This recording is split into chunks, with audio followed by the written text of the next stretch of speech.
I knew how it would feel to be free.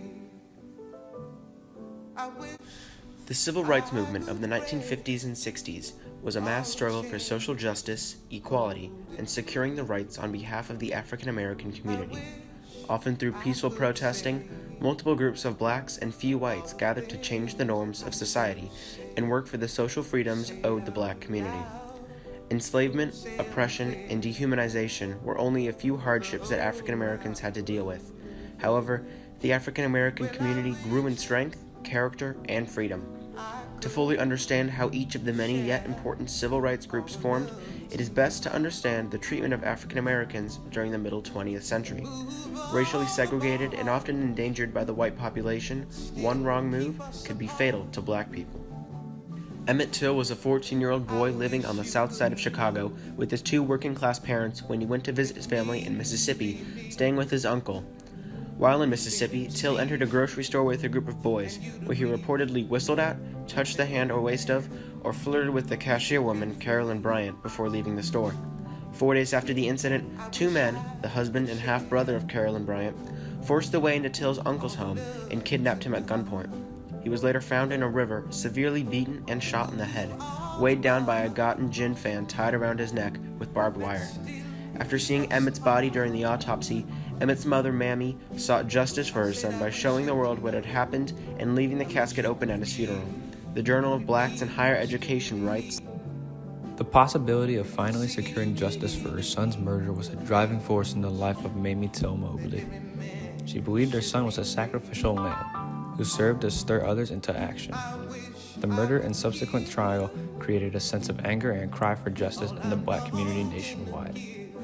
On September 6, 1955, Emmett Till's coffin was left open for over 100,000 people to see, sparking a fire in the newly forming fight for civil rights.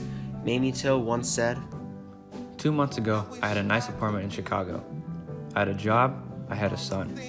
When something happened to the Negroes in the South, I said, that's their business, not mine. Now I know how wrong I was. The murder of my son has shown me that what happens to any of us, anywhere in the world, had better be the business of us all.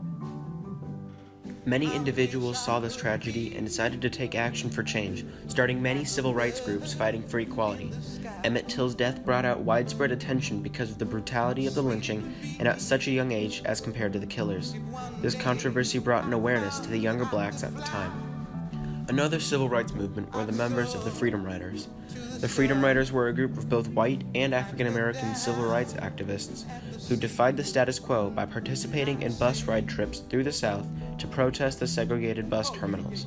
The original Freedom Riders, which were 7 blacks and 6 white, left Washington, D.C. on a Greyhound and Trailway buses through the eastern part of America, ending in New Orleans, Louisiana. The Freedom Riders wanted to test an earlier Supreme Court ruling that banned racial discrimination in interstate travel. Many of the Freedom Riders were attacked and beaten by aggressive police officers and white protesters for their cause, for reasons such as using white-only restrooms and restaurants. The Journal of Southern History, Volume 54, writes, When the Trailways bus arrived at its terminal in Birmingham an hour late, the Freedom Riders were greeted by about 40 Klansmen and members of the far-right National States Right Party. Most of them were carrying baseball bats or chains. A few had lead pipes. Although the FBI had alerted the Birmingham Police Department beforehand, not a single law enforcement officer was on hand. The constant efforts of the Freedom Riders to get the attention of officials to fix this issue was finally recognized by Kennedy's administration after the numerous arrests and violence that garnered national and international attention. In the fall of 1961, the Interstate Commerce Commission issued regulations prohibiting segregation in interstate transit terminals. When the Freedom Riders arrived in Louisiana, they also helped push the decision in the Supreme Court case Bonton v. Virginia in 1960 that segregation of interstate transportation facilities, such as bus terminals, was unconstitutional. An additional example of the civil rights movements were the members of the Greensboro sit-ins. Originally, on February 1, 1960, 4 African-American freshmen from Agricultural and Technical College were influenced by the nonviolent protests of Gandhi and the early freedom rides that took place in 1955, began to sit in white-only areas and were in turn refused service. A local white businessman, Ralph Johns, was friendly towards the 4 and knew beforehand what would occur, so on the day, he brought the press's attention. On February 3, 1960, he made a statement to the press about the sit-ins, stating, One of the student leaders was quoted as saying, "Adult Negroes have been complacent and fearful. It is time for someone to wake up and change the situation. We decided to start here." The president of the local chapter of the NAACP denied his organization had prior knowledge of the movement, but said the NAACP is 100% behind it and prepared to back the group if any legal action arises. The day after, more college students sat down in the diner, making the sit-ins become more publicized. By February 5th, some 300 students, black and white, joined the protest at Woolworth's and began to also sit in at other places like libraries, beaches, hotels, and other establishments. By the end of March, 55 cities in 13 states all across the South as well as the North were participating. While there were arrests for trespassing, disorderly conduct, or disturbing the peace, the media was shedding more light on the civil rights movement. In turn, due to the nationwide segregation from the media, certain restaurants such as Woolworth's Diner became integrated towards African Americans, allowing them to eat there too. Emmett Till, the Freedom Riders, the Greensboro sit-ins, and other movements nationwide culminated together in the form of the March on Washington. In 1963, over 200,000 people took part in the March on Washington in the nation's capital, protesting and demanding for jobs and less segregation. It was majorly successful in pressuring JFK's administration to initiate a new civil rights bill in Congress. Many people of all professions, from singers to actors to committee presidents, attended the march, such as Marian Anderson, Bob Dylan, Roy Wilkins, and Ossie Davis. The march was inspired by A. Philip Randolph, who was a civil rights activist and founder of the Brotherhood of Sleeping Car Porters, who wanted to draw attention to Washington and Kennedy's administration about the unfair exclusion of African Americans from positions in the national defense industry as they were segregated.